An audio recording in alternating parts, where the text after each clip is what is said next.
Të dhunuar fizikisht, verbalisht dhe seksualisht, me trauma që kanë shndruar në analfabet funksional. Jetimet në shtëpitë e kujdesit shtetëror janë të papërkrahur dhe pa shpresë reale për jetën.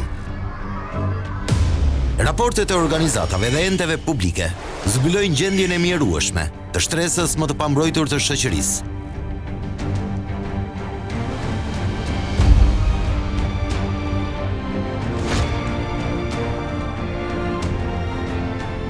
Dëshmitë e personazheve të abuzuar e dhindrit se çfarë ndodh brenda fasadave të shtëpive të fëmijëve. A kanë funksionuar institucionet e kujdesit për jetimet?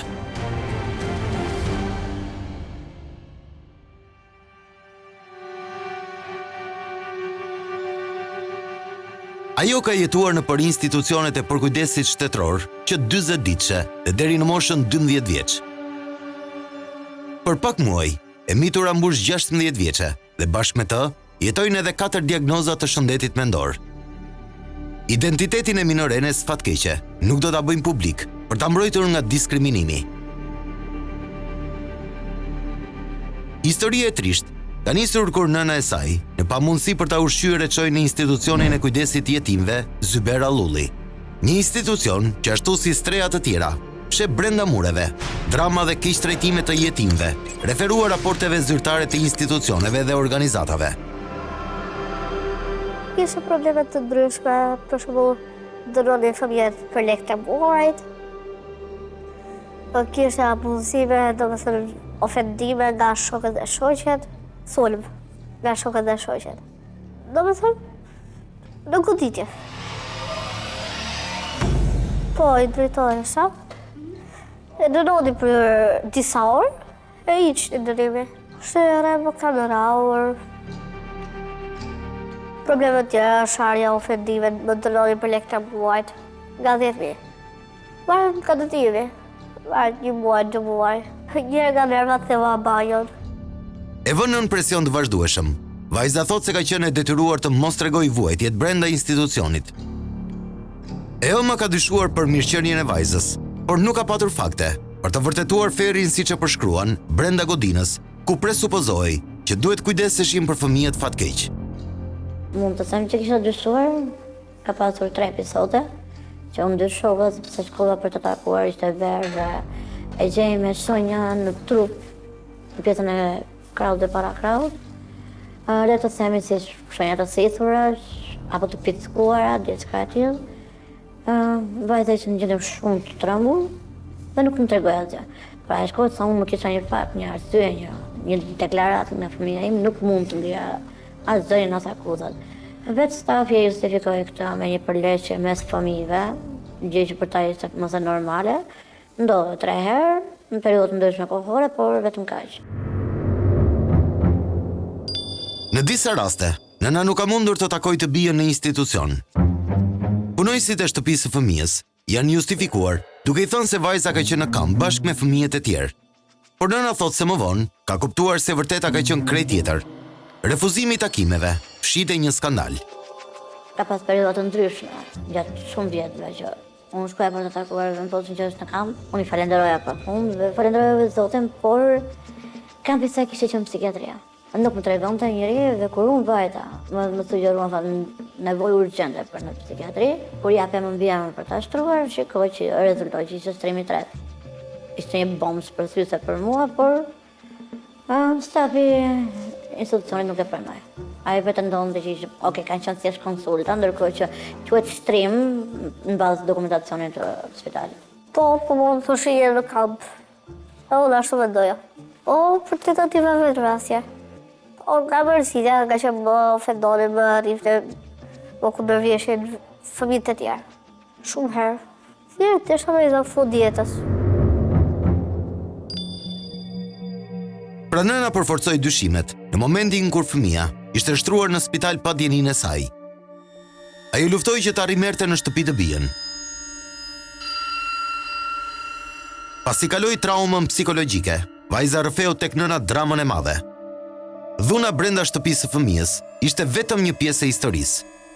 vajza ka rrëfyer se ishte abuzuar seksualisht në mjediset e tualeteve të shkollës që frekuentonte Osman Myderizi. Fëmija im është abuzuar seksualisht mos 9 vjeçare.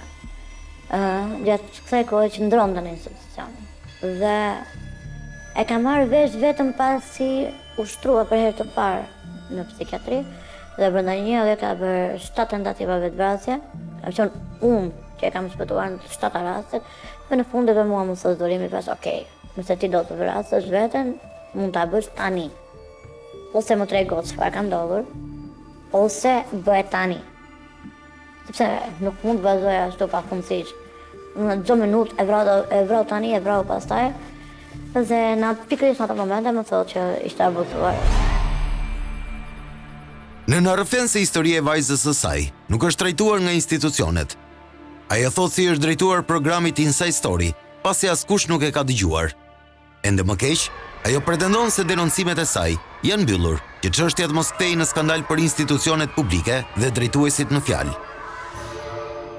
Është dhunuar seksualisht në tualetën e shkollës, që frekuentonte nga një tjetër fëmijë, vetëm një vit më i madh se fëmija im, gjithçka ka ndodhur aty. Ka pasur hematoma në krahun e majtë të kopshës, të pjesën e kopshës, ka pasur hematoma në krahun e djathtë të dorës, hematoma dhe hemorragje. Sekondar përgjigje ka marrë akuza, fajësime, madje deri te dënimi i heqjes së lekëve mujore, kotës mujore, dhe të nesër është bërë një takim institucion me shkollë dhe vendosur që çdo gjë të mbyllet aty duke e lënë gjithmonë fajtore fëmijën. Historia e minorenës është trajtuar në të paktën 2 deponime në policinë e Tiranës. Po ashtu, minoreni është nënshtruar edhe ekspertizës për të cilën nëna pretendon se është e manipuluar. Ajo dyshon se gjithçka është bërë për të mbrojtur institucionet dhe zyrtarët që kanë shpërdoruar detyrën dhe kanë lënë fëmijët në mëshirë të fatit. Është dhënë 2 herë deponimi në polici. Jam dhënë dëshminë me video dhe audio të vajzës. Më vonë pastaj është bërë një ekspertizë tek IML-ja. IML-ja ka nxjerrë të paprekur. Unë jam drejtuar një ginekologe private, e cila më ka deklaruar tekstualisht që vajza është shpartalluar. Kur mjekja në privat mori vesh që ka qenë në institucion, ai tha okej, utroj që nuk do të mbante përgjegjësi. Ndërkohë që vajza pas aktit ka pasur eksperienca të tjera brenda institucionit. Ndërkohë që IML-ja mua më nxjerr të padeklaruar, më bën vizitë vetëm me një mjek. Kam bërë një kërkesë për të bërë një akt ekspertizë të dytë, nuk më është kthyer përgjigje, dhe deri sot u bë 4 vjet nga ai moment nuk dihet fare të bërë me këtë çështje. Nuk ka një të akuzuar, nuk ka një të dënuar, nuk ka një përgjegjës.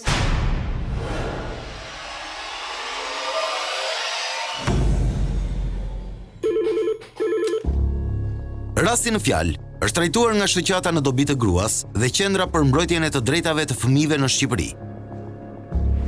Inside Story disponon edhe një dokument të lëshuar nga Spitali Psikiatrik, të referuar nga Qendra për mbrojtjen e të drejtave të fëmijëve, ku evidentohen diagnozat e fëmijës. Sipas dokumentit, vajza shtrohet për herë të tretë në mjediset e Spitalit Psikiatrik për fëmijë për shkak të sjelljes agresive. Diagnoza e shtrimit citohet çrregullim sjellje, kurse daljes pas një muaji qëndrimi në spital, çrregullim i stresit posttraumatik kronik. Aktivistët e shoqërisë civile që kanë ndjekur rastin nga afër shprehin bindjen se ndaj vajzës është abuzuar, por institucionet e kanë mbuluar skandalin. Fëmija ishte shumë problematik dhe identifikojnë që fëmija kishte qenë abuzuar seksualisht që në moshën 9 vjeçare. U provua. Fëmija sot është në gjendje shumë të rëndë, psikologjike, shëndetësore, me diagnoza shumë të rënda. U të roqëm sepse nuk ishim të aftë, ta çonim deri në fund të betejë që ishte shumë e fortë, sepse duheshim faktuar me shembuj konkrete, me të filmuara, të ngjarja i zhvilluar 2 vjet përpara, sesa vajza të denonconte. Ne jemi drejtuar shkollës, ku vajza pretendon se është abuzuar, për të mësuar rreth qëndrimit të institucionit. Drejtuesi e shkollës 9 vjeçare, Osman Myderizi, thotë se nuk ekziston asnjë raport për rastin që i prezantohet. Unë tani që po e dëgjoj në fakt, nuk po më vjen fare, është situatë shokuese për mua si drejtuese. Ne nuk kemi asnjë raport zyrtar, për rast të tillë. As nuk kemi thirrur ndonjëherë në gjykatë apo nuk e di domethënë. As në shpreh fëmijës nuk kemi një raportim të tillë. Në bisedën informale pas intervistës, drejtoresha Çekrezi rrëfeu se pavarësisht mungesës së raporteve, kujtonte si histori ankesat e SOM-s së vajzës. Ajo na tregoi se adoleshentja ka qenë një fëmijë i qeshur dhe i gëzuar kur studionte në këtë shkollë. Madje sipas drejtoreshës, kur vajza u largua nga shkolla drejt një shkolle tjetër, shokët dhe shoqet e klasës i organizuan një festë. Ajo që unë di me fakte është që në shkollat publike shtetërore të Tiranës, të paktën para 3 vitesh, 56% ka analfabet funksional, ka 18% e vajzave minorene abuzohen dhe bëjnë seks. Të bësh seks dhe të abuzohesh janë dy gjëra të ndryshme, por nga ana tjetër ke gati 100.000 nxënës që janë përdorur të drogave nëpër shkolla. Por kur ka në shkollat publike ne mund ta imagjinojmë çfarë ndodh në këto shtëpi që mungon edhe familja. Nuk është raportuar dhe nuk kemi identifikuar asnjë ndonjëherë fëmijë që kanë përdorur narkotike brenda mjediseve të shkollës. Po në vitet e kaluara kemi pasur raste kur ata kanë pas probleme në sjellje. Rasti vajzës fatkeqe që rrëfeu dramën e jetës në Inside Story nuk është një histori e shkëputur. Aktivisti Altin Azizaj, nga Qendra për mbrojtjen e të drejtave të fëmijëve në Shqipëri, tregon se organizata që ai drejton ka trajtuar të paktën 3 raste të ngjashme nga shtëpitë e fëmijës. Institucionet, pavarësisht se do të jenë përgatitura, nuk janë përgatitur për të përballur me dhunën seksuale ndaj fëmijëve. Siç ka patur pastaj raste që dhuna ka ardhur, kuptohet, nga të jashtëm. Kemi shikuar, thosha, përgjatë punës sonë një histori nga më të tmerrshmet, më të papranueshmet për logjikën njerëzore, por që i gjem prezente në jetën e fëmijëve që përgjithsisht vijnë nga institucionet rezidenciale që ne themi jetimore ndryshe. Të dhënat më të fundit të raportit të Qendrës për mbrojtjen e të drejtave të fëmijëve tregojnë se në Shqipëri, 1 në 10 fëmijë abuzohet seksualisht. Dhuna shtrihet edhe në forma të tjera të saj, duke përfshirë dhunën psikologjike, fizike, emocionale dhe neglizhimin. Abuzimi seksual ndaj fëmijëve shpesh ndodh nga persona të cilët konsiderohen të afërt dhe njihen me viktimën. Grabitqari seksual në të shumtën e rasteve është pjesë e familjes, një prind, bashkëjetuesi i një prindi, vëlla apo i afërm, një komshi apo një i njohur dhe i konsideruar si një mik i familjes, ose jashtë shtëpisë, një bashkëmoshatar, mësues, person kujdesi dhe i panjohur. Gjetjet kryesore të raportit tregojnë se numri më i madh i krimeve seksuale ndaj fëmijëve janë kryer nga bashkëmoshatarët e tyre me 32% të rasteve. Statistikat i korespondojnë moshës së dhënuesve nga 14 deri në 24 vjeç. 41% e abuzuesve e kanë kryer krimin e dhunës seksuale në grup me mbi 4 persona.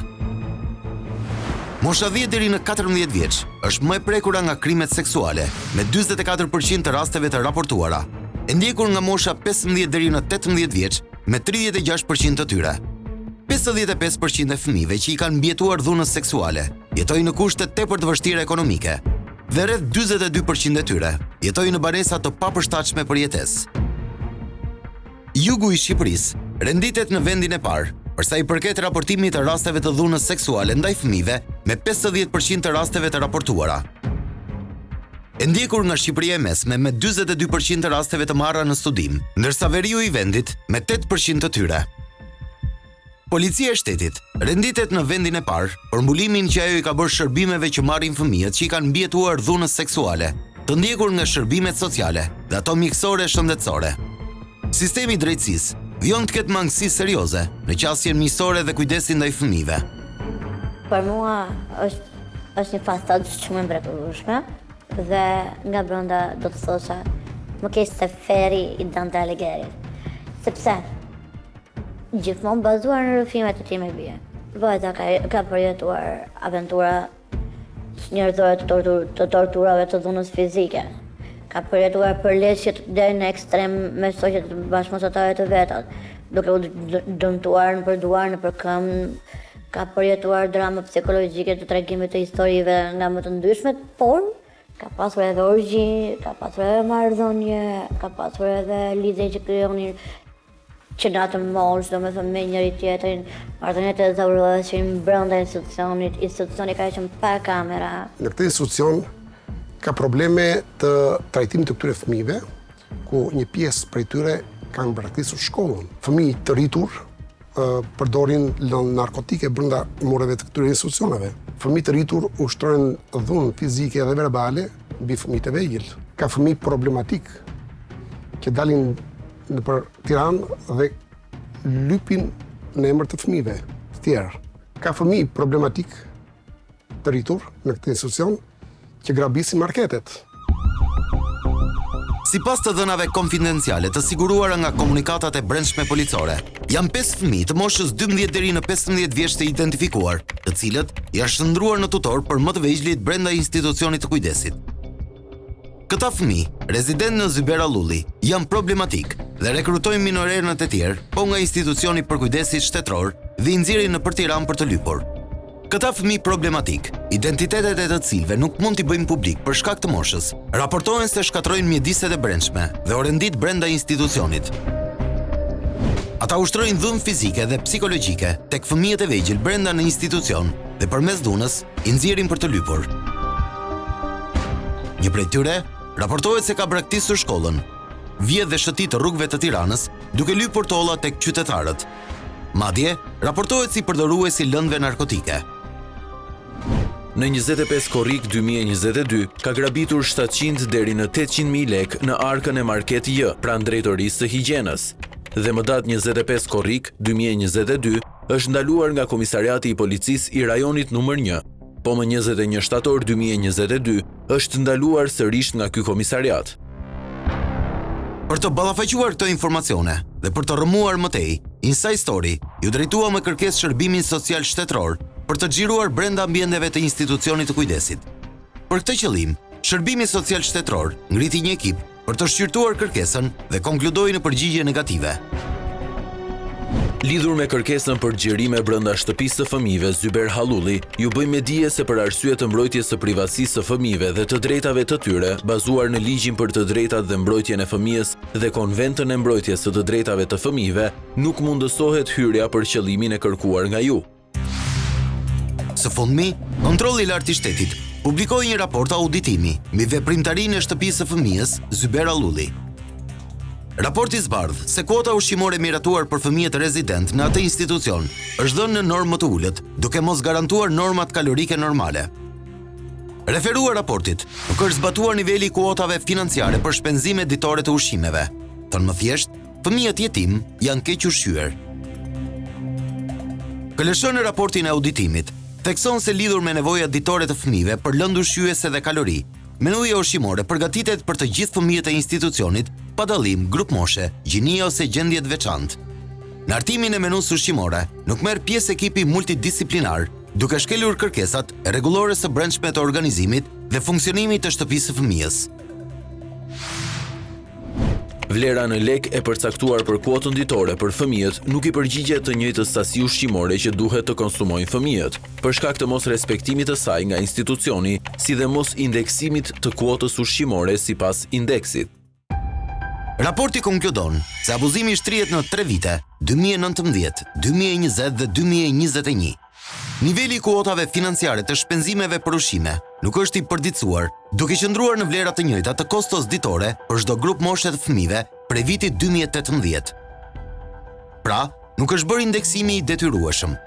Si përfundim, këto shkelje kanë sjellë pasoja të rënda tek ushqyerja e fëmijëve.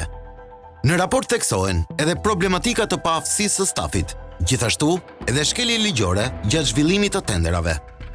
Në atë raport del një tablo mjaft shqetësuese, mjaft problematike për shtëpinë e fëmijës Zyber Allulli në Tiranë. Por unë mendoj që është 50% e asaj problematike që ka shfaqur kontrolli i lartë i shtetit në atë raport.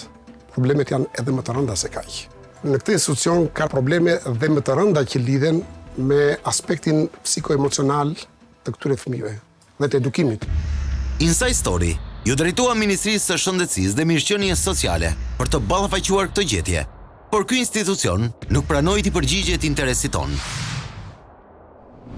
Ndërkohë Shërbimi Social Theksoi se reagimin e vet e ka dhënë në faqen e internetit të institucionit, ku mohon gjetjet e KLSH.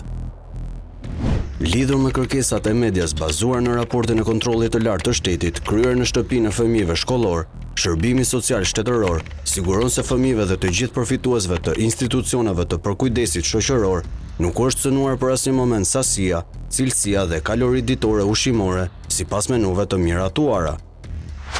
Në Shqipëri, operojnë 9 institucione publike të kujdesit shtetëror për fëmijë dhe 20 qendra jo publike rezidenciale për të mitur. Institucionet publike kanë rezident aktualisht 334 fëmijë dhe ato jo publike 264 fëmijë. Në pjesën e dytë të dokumentarit, ne do të zbulojmë të tjera histori dhe të dhëna që edhin dritë mbi keqtrajtimet e fëmijëve në institucione.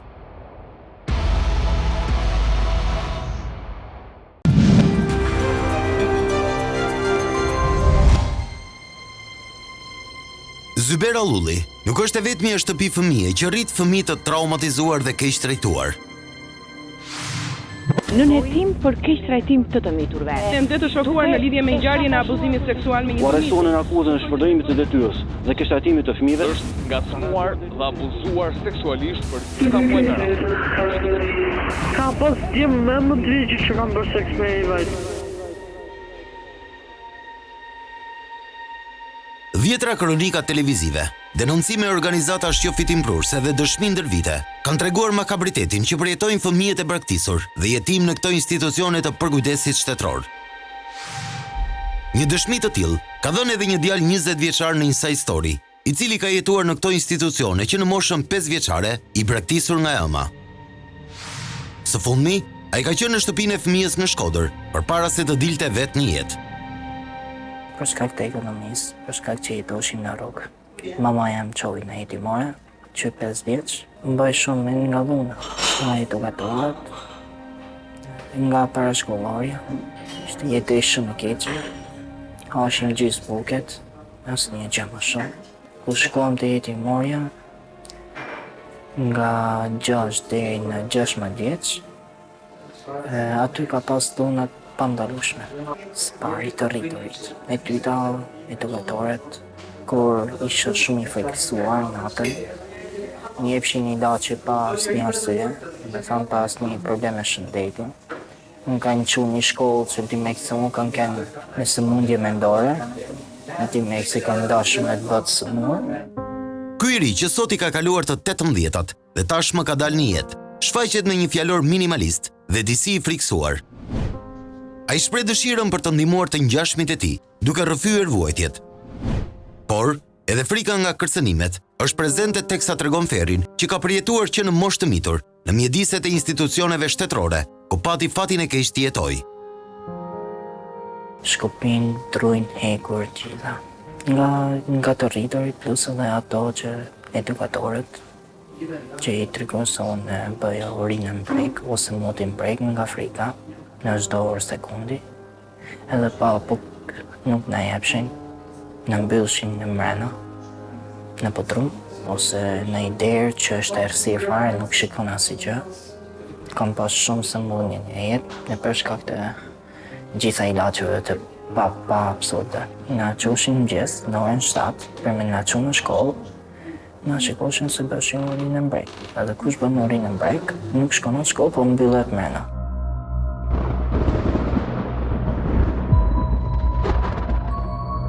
Jo vetëm i braktisur dhe i keq trajtuar, por edhe i vjedhur. I riu rrëfen se nëna që e la në qendrën e kujdesit është përpjekur të fitojë lek me emrin dhe statusin e tij. E pastaj mora vesh se mami e kishte thënë vetë atyre që të merrja një, me thënë kemp. Edhe përdoren nga unë kempin, 90.000 lekë. E merrte mami deri në moshën 14 vjeç, ku mbusha moshën 14 vjeç, e kena anulluar. E kishin anullu vetë, se e kuptonin se e merrte ajo po jo. Se ku të mbusha moshën 18 vjeç, unë do t'i merrja tek te kempi.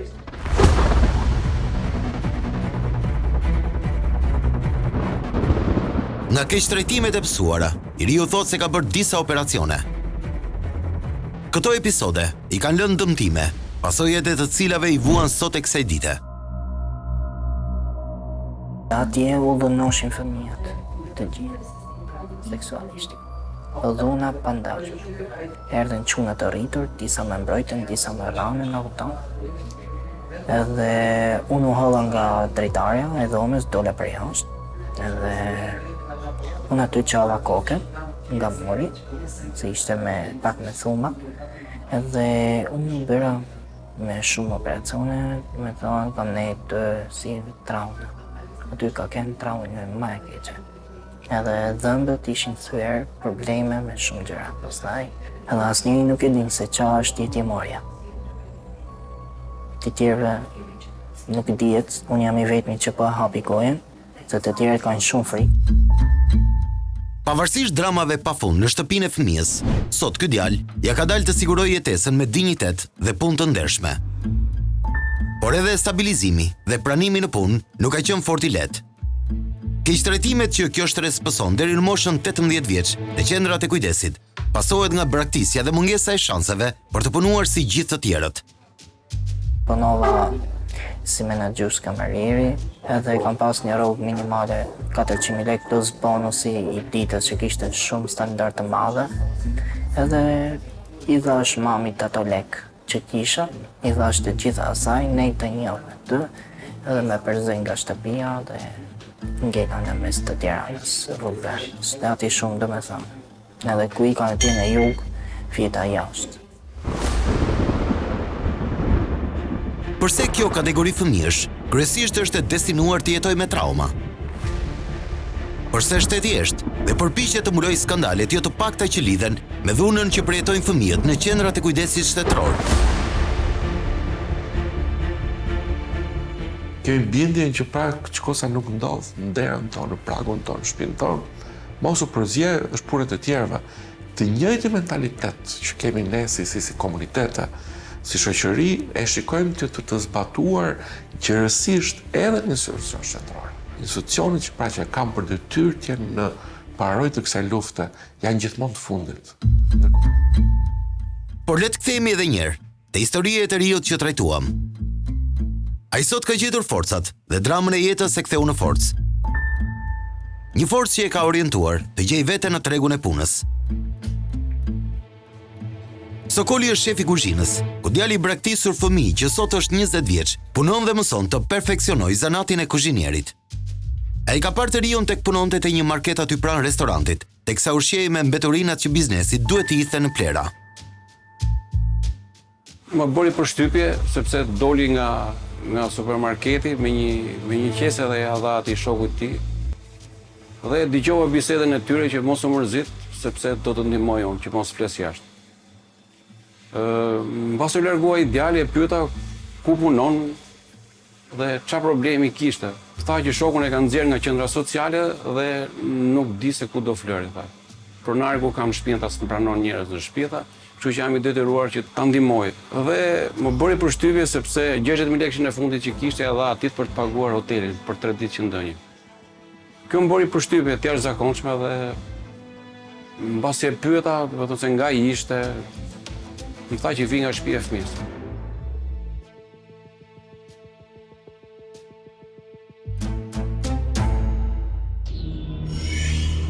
Një raport i avokatit të popullit tregon se nga 700.000 individ që ka nevojë për asistencë, 184.000 janë fëmijë.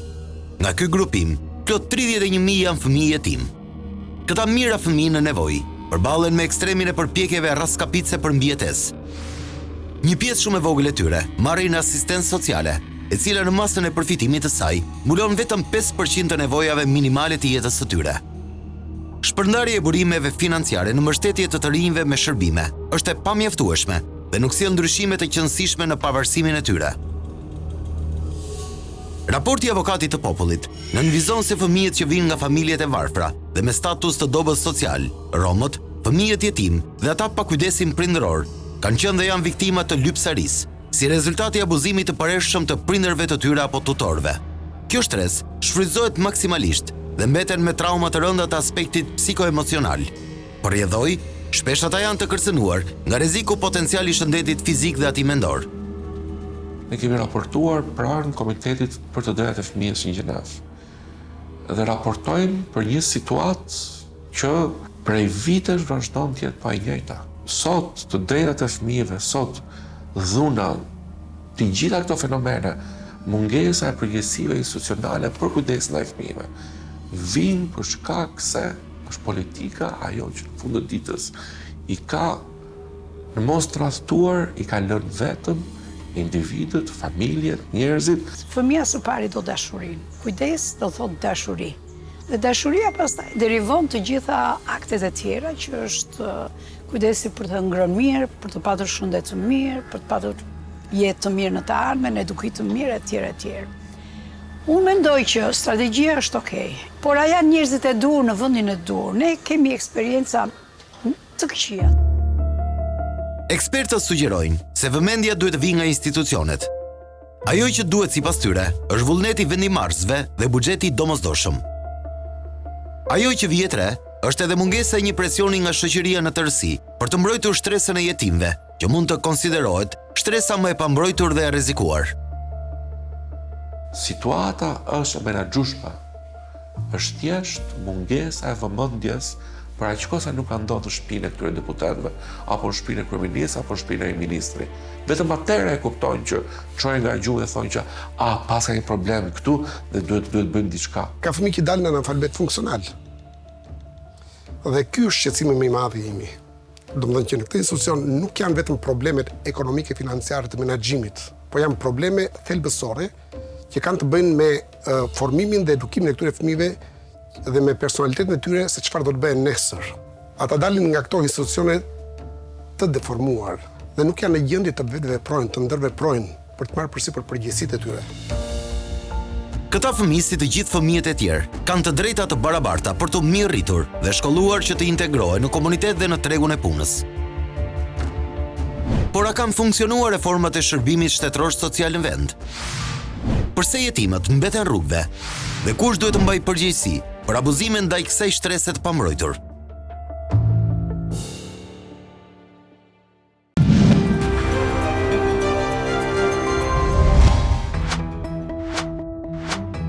Qeverinë ndër vite e kanë ditur mirë se çfarë ndodh brenda dyreve të shtëpive të fëmijëve, pavarësisht se skandalet janë përpjekur të mbulojnë. 16 vite më parë, ka patur përpjekje për implementimin e reformës së decentralizimit të këtyre institucioneve të kujdesit shtetëror dhe deinstitucionalizimit të fëmijëve. Sot kemi një varësi nga pushteti lokal të shtëpive të fëmijëve në rrethe. Përjashtim bën Zyber Allulli në Tiranë, që varet nga Shërbimi Social Shtetëror, institucion që në vetvete është në varësi të Ministrisë së Shëndetësisë dhe Çështjeve Sociale. Është lënë jo pa qëllim ky institucion jashtë kësaj skeme të decentralizimit. Për arsye sepse shpeshherë unë kam marrë që ky institucion përdoret dhe keq përdoret nga politika, nga institucionet për shoh mediatik. Por jo vetëm kaq. Ky institucion përdoret edhe për qëllime utilitare, përfituese në kurriz të këtyre fëmijëve. Kam parasysh projekte dhe programe që i adresojnë të institucione nga donatorë të huaj, të cilët nuk din se ku shkojnë, nuk dim përse bëhen dhe kush i përfiton këto projekte. Aktivisti Çumani sugjeron që institucioni për kujdesit Zyber Allulli në mënyrë urgjente duhet kalojë në administrimin e pushtetit lokal. Për sa i përket deinstitucionalizimit të fëmijëve, që do thot marrje në kujdestari apo adoptimi nga familja e gjakut ose familje të interesuara, pothuajse nuk është bërë asgjë. Dy nga bashkitë që po pilotojnë deinstitucionalizimin janë Korça dhe Vlora. Në shtëpitë e fëmijës në këto bashki prej pak kohësh nuk po bujtin më fëmijë të rinj me qëllim adoptimin e jetimëve për një jetesë normale. Por në këtë pikë, problem mbetet birësimi i fëmijëve në një moshë disi më të rritur. Nga Komiteti i Birësimit referohet se mentaliteti shqiptar nuk pranon adoptimin e fëmijëve të rritur. Grupmosha e preferuar është në fakt për fëmijë shumë të vegjël, nga 0 deri në 3 vjeç, por fëmia që të bëhet i birësueshëm duhet patjetër të ketë kaluar një vit, sepse janë procedura të tilla që ai deklarohet i braktisur nga gjykata. Shtëpia e Foshnjës që e ka në juridiksion bën kërkesën në gjykatë për ta shpallur të braktisur. Sipas Komitetit të Birësimit, janë 173 familje që janë mbështetur financiarisht me qëllim që t'y krijohen mundësitë dhe të marrin mbrapsht fëmijët e tyre që kanë lënë në institucione. Të dhënat nga Shërbimi Social Shtetëror tregojnë që pjesa më e madhe e fëmijëve rezident në qendrat e përkujdesit janë fëmijë të braktisur ose jetim social, që do thotë fëmijë që vinë nga familje me probleme. Një pjesë e vogël e tyre janë ata që ju kanë vdekur të dy prindrit ose njëri prej tyre. Pra që kosa je familje në 9-18, ti mund të gjesh një familje që dhe për një vit të ta adoptoj dhe në base është familja më e mirë për ty. Më thënë, sensi i adoptimit të qenes njerëzore nuk është ti s'ka lidhje me moshën, ka lidhje me faktin që unë të marr përsipër kujdesën për një person tjetër që s'ka aftësinë kujdesën për veten. Që mos gaboj, vitin 2011, që Shqipëria bën përpjekje për të krijuar familje kujdestare, nuk janë të evidentuara që të ofrojnë shërbime të tilla. Në shtresën e fëmijëve që ka nevojë për përkujdesje, është një kategori me situate edhe më delikate. Fëmijët e abuzuar seksualisht. Në raste të tilla, lind nevoja për gjetjen e një familje alternative për fëmijën e abuzuar që vendos të kujdeset, derisa të përfundojë procesi gjyqësor. Ne vazhdojmë dhe sot e kësaj dite që rastet më ekstreme të dhunës seksuale, shfrytëzimit seksuale të tjerë, ti shpihen por në institucione. Që sot ne heqim shpesh nga një burg që sipas rastit është familja dhe i shpihem një burg tjetër që është institucioni, kuptohet tashmë midis profesionistëve, por nuk është zgjidhja ideale. Politika e prindërimit në distancë që u ngrit me të madhe nuk është bërë realitet. Kemi adoptimet e fëmijëve, Komitetit të Birësimit, nuk e di, u japin shumë pak hapësira dhe kushte të mëshme, që bëjnë shumë mirë, sepse ka patur dikur abuzime të tilla. Por, beso dhe kontrollo, thot një parullë e hershme. Në të shteti ka të dy armët. Mund të japi një ligj suportiv për X target group dhe mund ta kontrollojë me rigorozitet. Pavarësisht propozimeve për mbylljen e institucioneve dhe orientimin drejt birësimit si politik, jo të gjithë aktivistët ndajnë të njëjtin qëndrim. Në analizën që bën situatës së vendit, kreu i shoqatës së jetimëve të Shqipërisë e konsideron mbylljen e institucioneve aptë të nxituar. Këto institucione i mbajnë dhe vendet me fuqi më të madh, sepse janë qendra tranziti që shërbejnë për të institucionalizuar në kushtet të situatës së rrugës këta fëmijë, dhe këto qendra duhet të shërbejnë si pikë tranziti për të gjetur një alternativë të re këtyre fëmijëve në procesin e birësimit ose në procesin e kujdestarisë. Pavarësisht përpjekjeve të mëparshme, qeveria ka miratuar me VKM planin kombëtar të deinstitucionalizimit 2020-2022. Ky plan ka për qëllim ndryshimin e tipologjisë ofrimit të shërbimeve, duke kaluar nga ato rezidenciale në shërbime ditore dhe alternative, duke parandaluar ndarjen nga familja. Sipas të dhënave që Inside Story disponon për Tiranën, në fillim të procesit në vitin 2020, rezultonin 82 fëmijë të Bashkisë Tiranë të vendosur në institucione për kujdesje. Pas kryerjes së vlerësimeve të thelluara, 17 raste rezultonin që kanë ndërruar banesë dhe nuk jetonin më në territorin e Bashkisë Tiranë, duke çuar në 65 numrin e fëmijëve. Bashkia Tiranë thotë se janë 15 raste të fëmijëve të kthyer në familjen biologjike. Në lidhje me familjet kujdestare deri më tani, numrin më të lartë e zën familjet kujdestare me lidhje gjaku. Për sa i përket familjeve kujdestare pa lidhje gjaku, vazhdon ende puna për informim dhe sensibilizim të qytetarëve. Deri më tani janë aktive 4 familje. Por sipas kontrollit të lartë të shtetit, deri më tani, procesi i deinstitucionalizimit nuk ka qenë efektiv. KLSH ka prodhuar 2 raporte në lidhje me deinstitucionalizimin e fëmijëve në bashkitë pilot Vlorë dhe Korçë. Po ashtu, në inspektimet e bëra, është vlerësuar performanca në tërësi të rezidencave të përkujdesit shtetëror për periudhën 2020-2022. Gjetjet e raportit konkludojnë për shkelje afatesh në zbatimin e planit kombëtar të deinstitucionalizimit. Po ashtu, nuk është realizuar artimi paketës minimale të shërbimeve komunitare për nënën dhe familje në bashki. Deri më tani nuk është realizuar vlerësimi i interesit më të lartë të fëmijës, për arsyen se institucioni nuk disponon akses në dosjet e fëmijëve rezident në institucionet e përkujdesit shoqëror, si dhe nuk janë realizuar takime individuale me këta fëmijë. Raporti citon në Bashkimin Vlorë të paktën 2 raste ku është bërë institucionalizimi i fëmijëve jetim në vend të zbatimit të moratoriumit që orienton drejt birësimit.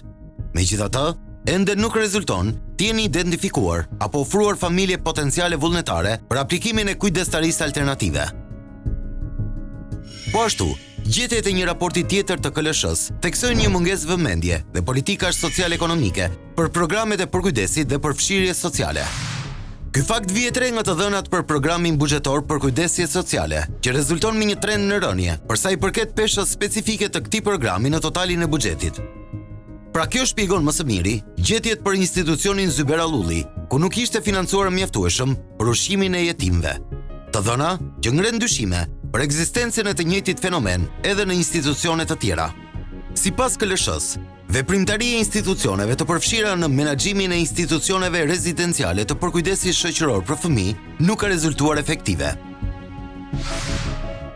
Përveç problematikave të evidentuara në nivel të qeverisë së përgjithshme, padyshim mund të thuhet se mangësitë më të qëndrueshme në menaxhimin e këtyre institucioneve vërej në nivel të vetë qeverisjes vendore, kjo dhe si pasojë e faktit se decentralizimi i shërbimeve të përkujdesit shoqëror nuk ka funksionuar.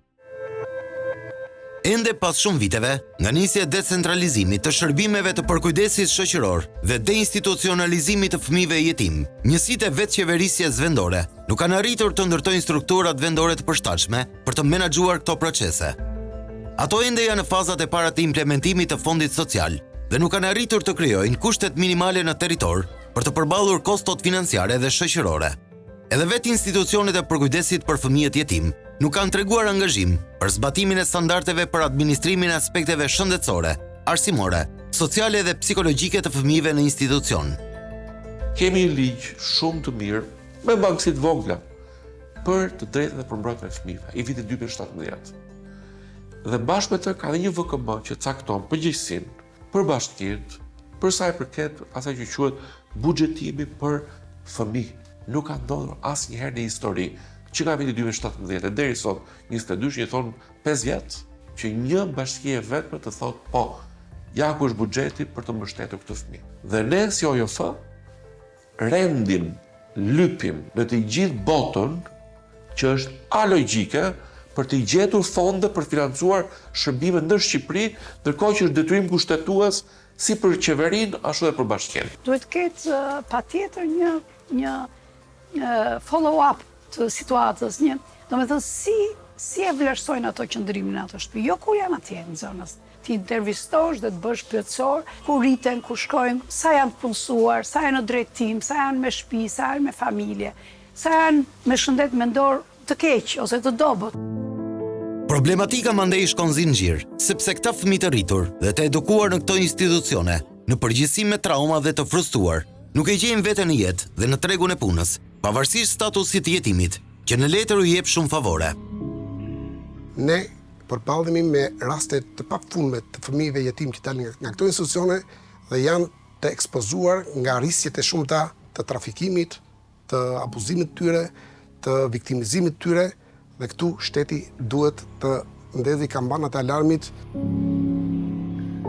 Merita Bozo është braktisur që Foshnjë dhe ka kaluar në përgjithë institucionet, që nga shtëpia e Foshnjës deri te Zyber Allulli.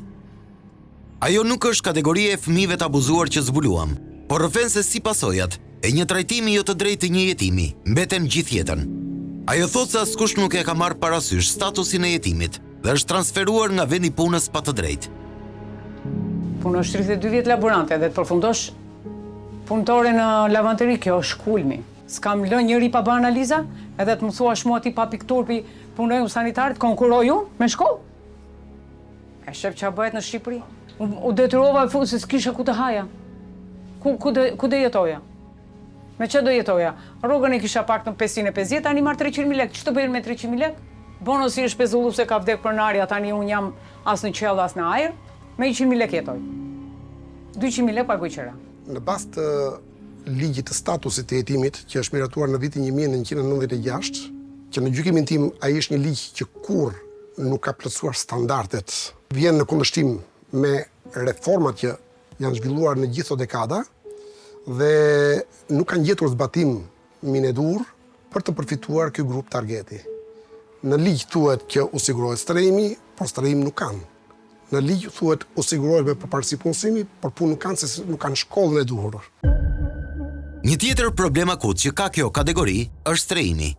Qytetarët me statusin e jetimit kanë vështirësi në marrjen e bonusit të qiras, veçanërisht me rritjen e çmimeve. Pronarët e apartamenteve shpesh refuzojnë të bëjnë kontrata për të shmangur derdhjen e taksave në shtet mbi këto të ardhura. Ne kemi qenë të shtëpia fëmijës Shkodër, kemi marrë shkollën, kemi jetu të konviktit teknologjikës. Kemi marrë shkollën ande, kemi gjëre sa u bëra me një vajzë dhe aty donin me na nxjerr me policin. Na dhanë në bashkia na dhanë një vit qira. Pastaj mas vitet të tjera na i përgjysmon. Tani unë jetoj me qira. Bashkia kërkon kontratën, ose gjeni shtëpi me kontratë, po shtëpit janë vështirë me gjetë. Neglizhenca e institucioneve shtetërore ka bërë që kategoria vulnerabël e jetimëve të përjetojë që në krye të erës deri në fund jetës kalvarin e shqetësimeve në një vend që nuk mendon për qytetarët e tij. Dramat e jetimëve të abuzuar që zbuluam në këtë dokumentar janë një kamban alarmi për institucionet dhe mbar shoqërinë. Dramat e sotme të fëmijëve të pambrojtur që abuzohen dhe keq trajtohen janë pararendse dramave të reja që ato do të prodhojnë pambarimisht në të ardhmen.